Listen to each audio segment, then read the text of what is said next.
All right, brothers and sisters, want to come back to you with another video today. This time speaking on the number 12.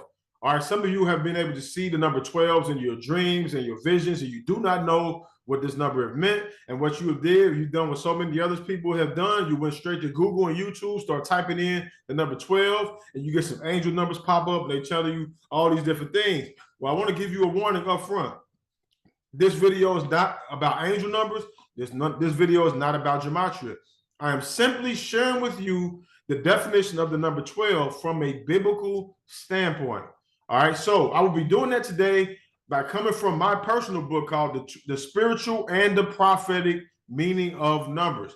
This book right here has taken years to put together. It has been taken from the scriptures, all right, going through the scriptures almost with like a fine-tooth comb, and I'm being able to see the definition on how the Most High has used these numbers over and over again. And that's what I'll be drawing from today. So 12 is a very important number in the scriptures. It is probably the most notable number. Some people can say maybe between that and the number 7 as being one of the most frequently shown numbers throughout the whole Bible. And so we look at the number 12 as I went back. If you go back to my video about number 11, you see that Joseph was the face of the number 11 and Moses was the face of the number 12. So Moses was the leader of the 12 tribes of Israel. Moses died at 120. You take the 0 away, that is 12 again. And so there's other parallels as well, but I'm gonna go ahead and share with you those things right here in the scriptures. All right, so think about that as well. Moses also living 12 10-year cycles in his life. Prophetic order is one word that you can associate with the number 12. One of the major claims that the Bible contradicts itself is based upon the misunderstanding of the text in Genesis chapter 2. Genesis chapter 2, verse 16 and 17. And the Most High commanded the man, saying, of every tree of the garden thou mayest freely eat, but of the tree of the knowledge of good and evil thou shalt not eat of it, for in the day thou eatest thereof, thou shalt surely die.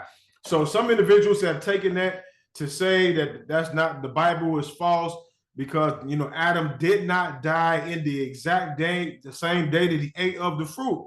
All right, but if you're looking at the scriptures, and I believe it's Psalms chapter 90, verse 4, it says, one day with the Most High is as 1,000 years, and 1,000 years is one day. Adam died at 930 years old.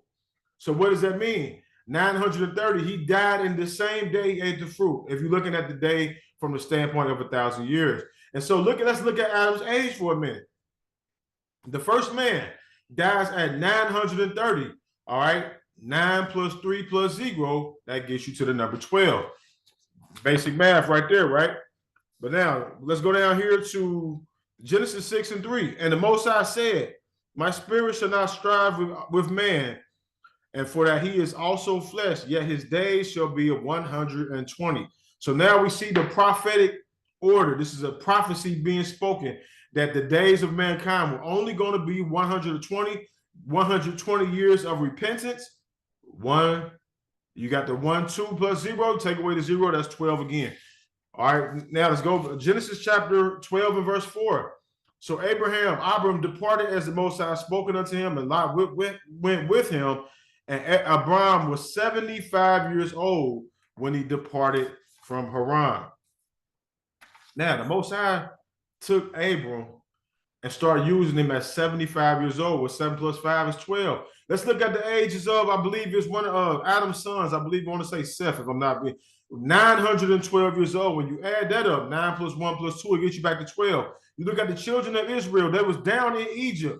They was down in Egypt for 430 years.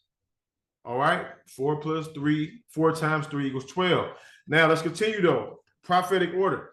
Genesis chapter 15, verse 13. And he said unto Abram, know of a surety that thy seed shall be a stranger in the land that is not theirs, and they shall serve them, and they shall afflict them 400 years. And then also that nation whom they shall serve will I judge, and afterwards they shall come out with great substance. So now I'm going to read an excerpt from the book. It said in Genesis chapter 15, the word of the Most High appeared unto Abraham and prophesied of his descendants serving a group of people for 400 years, afterwards coming out with great substance. Even though the children of Israel did not serve 400 years of slavery in Egypt, Abraham's descendants would be down there for 400 plus years. They also did come out of Egypt with great substance. Whether or not this prophecy was concerning that time to come will be revealed in the future, because some individuals will say this is the Israelites coming out of the Americas, that this prophecy is for a subsequent time. Now, Exodus 12 and 40. Now, the sojourning of the children of Israel who dwelt down in Egypt were 430 years. Let's go to 1 Kings chapter 19 and verse 19.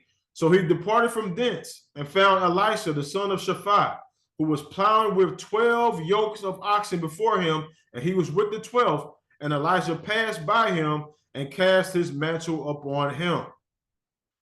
Elijah was with the 12th yoke of oxen when the prophet Elijah cast his mantle upon him.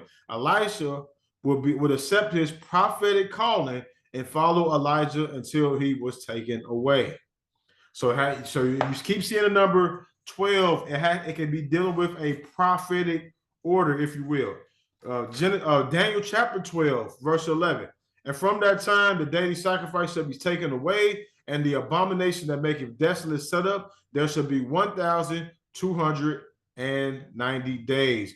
1,290. When you add the 1290, that gets you back to the number 12 again. Prophetic order. So 12 is a number of prophecy.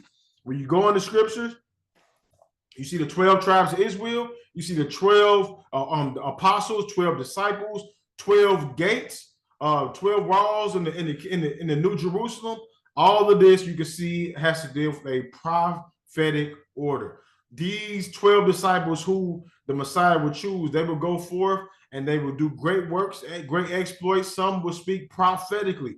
So if you see in the number 12, it has to deal with completion. It has to deal with perfection. It has to deal with a governmental order. When you see that 12 on 12 disciples, 12 tribes of Israel, 12 gates, 12 walls in the New Jerusalem, that's governmental order. That's order, that's structure that the Most High has, and is linked to prophecy as well. And this has been a number in my personal life that the Most High has guided my life through it. My addresses, my interstates, my roads, my directions, my paths that he's put me on had to deal with this number 12. So it is a sign.